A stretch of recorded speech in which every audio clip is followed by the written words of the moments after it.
So to add a little bit of culinary intrigue, I'm thinking no-bake cheesecake. But first we gotta make us a pie crust. Into the bowl of a food processor goes 6 1/4 ounces of all-purpose flour, 1 tablespoon or about 15 grams of granulated sugar, and a pinch of kosher salt. Then over the top of this mixture we're cutting up 1 stick or about 4 ounces of unsalted butter. We're then gonna pulse the butter into this flour God, make sure you start slow because some flour is gonna fly everywhere. Anyway, we're pulsing this together until the butter is cut into pieces no larger than coffee beans. We're then pouring this sandy mixture into a large bowl and sprinkling 4 tablespoons of ice water over top. We're then gonna coax this crumbly mixture together until it just holds its shape. Bear in mind, 3 tablespoons is probably not gonna be enough ice water, so add 1 tablespoon at a time until you have a cohesive dough ball. We want there to be just barely enough moisture for this thing to hold together. We are then plopping it out onto an unfloured work surface and pressing it into a disc, which is going to make it easier to roll out into a large circle after we've wrapped it in plastic wrap and let it rest in the fridge for at least 2 hours. As with any pie dough, we're trying to keep everything as cold as possible for as long as possible. Once 2 hours are up, it's time to begin the rolling process, which starts with a whacking process. That is, we're going to whack the dough with our rolling pin, rotating occasionally for even whackage. This is going to help soften the dough before you begin to roll it out to about 2 inches wider than the width of your pie plates. Make sure your countertop is generously floured so the dough doesn't stick. Then once your desired diameter is reached, we're going to use the rolling pin, sort of like a scroll, to furl and then unfurl our pie dough over our pie plate. Then we're going to lift and drop, not press, but lift and drop the pie dough into the corners of the pie plate. We do not want to stretch the dough as that will cause it to shrink in the oven. And if there's one thing that you don't want after a long day of whacking, it is a shrunken pie crust. Then I'm just going to do a cursory trimming of the edges because the pie crust in the movie looked pretty rough around said edges. And then this guy is headed into the fridge for at least 1 hour. Again, we're trying to keep all those distinct layers of butter nice and cold, which is going to give us a flakier pie crust when our guy gets out the oven. Then we are docking our crust many times with a fork and lining the crust with a sheet of aluminum foil, which we are going to fill with our pie weights of choice. I'm going with Thai glutinous rice, and then this guy's headed into a preheated 350-degree Fahrenheit oven for about 25 minutes. Make sure you wrap the foil over the edges a little bit more tightly than I did. You can see that my crust started browning a little bit too quickly around the edges, and this guy's headed back into the oven for another 20 to 25 minutes until evenly browned all over. Luckily, my edges weren't too far gone and they did not burn.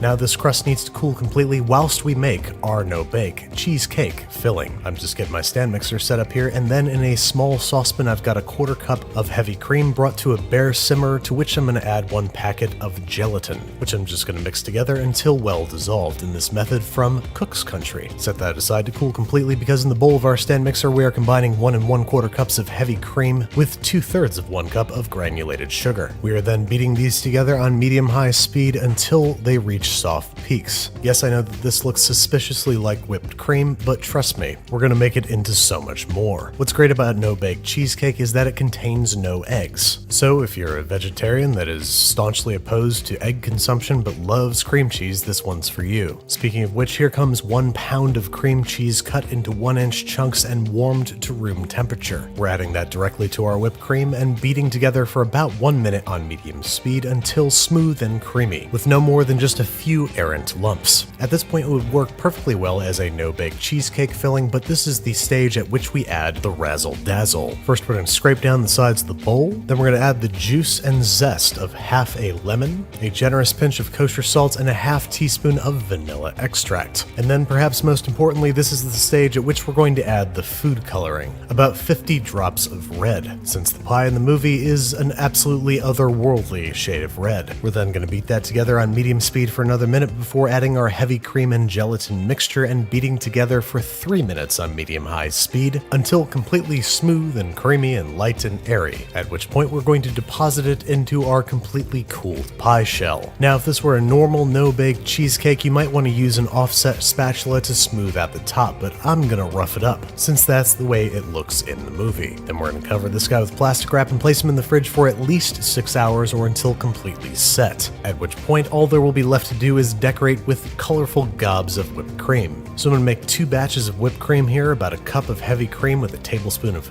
granulated sugar, along with about 15 drops of blue food coloring in one batch and about 15 drops of green in the other. Beating them together until they form stiff peaks. Simply invert these colors if you wish to make multiple pies. This isn't totally necessary, but I'm going to load these whipped creams into a pair of pastry bags, which I'm going to use to decorate the now set cheesecake. 6 gobs of blue around the outside